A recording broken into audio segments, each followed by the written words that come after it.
존경하는 주권자 시민 여러분, 선배 동료 의원 여러분, 민영배입니다. 제가 자치단체장으로 일하던 광주광역시 광산구에는 인구가 8만 명에 이르는 수안동이라고 하는 거대동이 있습니다. 이 거대동은 주민들이 선택했습니다. 신도시라서 급격하게 인구가 늘었습니다. 분동 여부를 자체 고안한 주민투표에 붙였더니 주민들이 거대동을 선택했습니다. 거대동은 동장 직급이 한 단계 높습니다. 고위직 하나가 늘어나니까 직원들이 승진에 필사적입니다. 고민했습니다. 시민의 선택으로 발생한 초과 권력인데 내 뜻대로 인사하는 게 옳을까? 동장 인사권을 주민에 돌리겠다고 선언하고 동장 주민 추천제를 도입했습니다. 아예 직접 선출하면 좋겠는데 선거법과 지방자치법이 가로막습니다. 서류 심사로 후보자를 좁힌 뒤 선출직 뽑듯 진행했습니다. 지금 나오는 저 사진들이 그 현장입니다.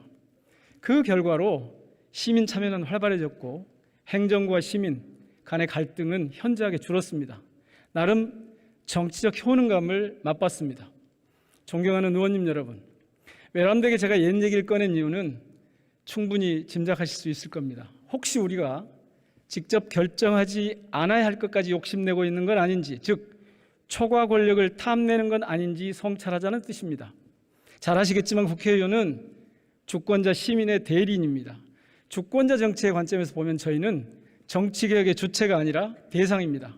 게다가 저희 300명 모두는 선거제 개편의 이해 당사자입니다. 선거제 논의에서도 결정의 주체가 아니라 대상이라는 뜻입니다. 이해 충돌에서 결코 자유로울 수 없기 때문입니다. 지난 3월 저는 국회의원 선거제도 개편 시민공론화위원회 도입을 제안했습니다. 정개특위도 시민공론조사 및 전문가 조사를 준비하고 있습니다. 아주 필요한 일입니다. 그런데 결정적인 차이가 있습니다. 정개특위는 국민과 전문가의 의견을 확인하고 선거제도에 반영하겠답니다. 선수가 경기 규칙을 만들고 심판을 보겠다고 나서는 꼴입니다. 이건 아니라고 봅니다.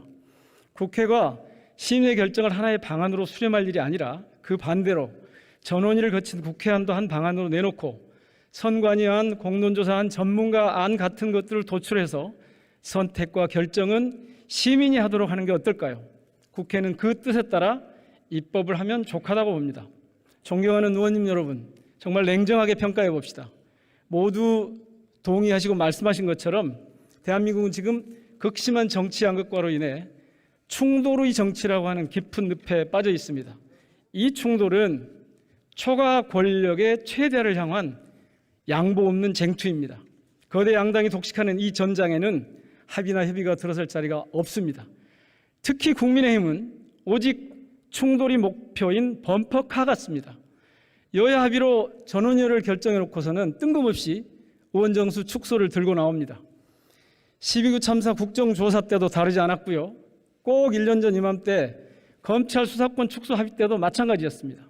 권성동 원내대표의 서명이 크고 마르기도 전에 검찰 수사권 기소권 분리가 적시된 여야 합의문, 헌정사에 정말 새로운 장을 열었다고 평가됐던 그 합의문을 거리낌 없이 파기했습니다.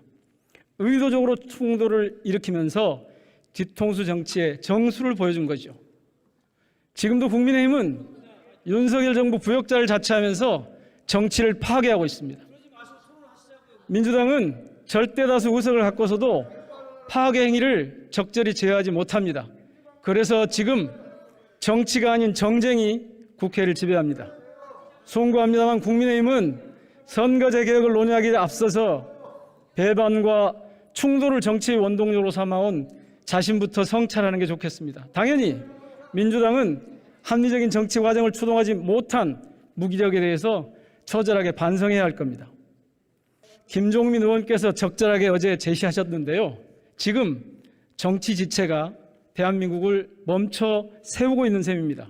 지금까지는 이렇게 문제를 키우는 게 정치였습니다. 이제 문제를 해결하는 정치로 전환해야 합니다. 초과 권력의 최소화가 그 방향이라고 저는 믿습니다. 오늘로 사흘째인데요. 저는 의원님들 발언을 모두 경청했습니다. 감동적인 진단에도 구체적인 제안에도 저는 대부분 고개를 끄덕였습니다만 잘못된 주장도 적지 않습니다. 기득권을 내려놓자면서 중대선거구제를 주장하는 건 모순입니다. 수도권 집중과 지방 소멸을 우려하면서 대선거구제만을 선인장 주장하는 건 수도권의 엘리트 중심 사고일 뿐입니다. 선거구를 키워야 큰 정치인이 나온다는 말을 저는 들어보지 못했습니다. 소선거구제 자체가 문제라는 시각도 매우 편협한 접근입니다. 비례대표를 없애자고 하는 주장에는 정말 근거가 무엇인지 전혀 동의할 수가 없습니다.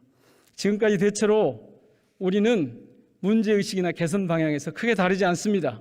사실 우리는 오래전부터 정답을 알고 있습니다. 실행을 하지 않았던 거죠. 당연한 말이지만 선거제도 개선의 목표는 정치 정상화입니다. 정상화의 방향은 주권자 정치의 구현입니다. 주권자 요구에 민감하게 반응할 수밖에 없는 정치 구조로 바꿔야 합니다.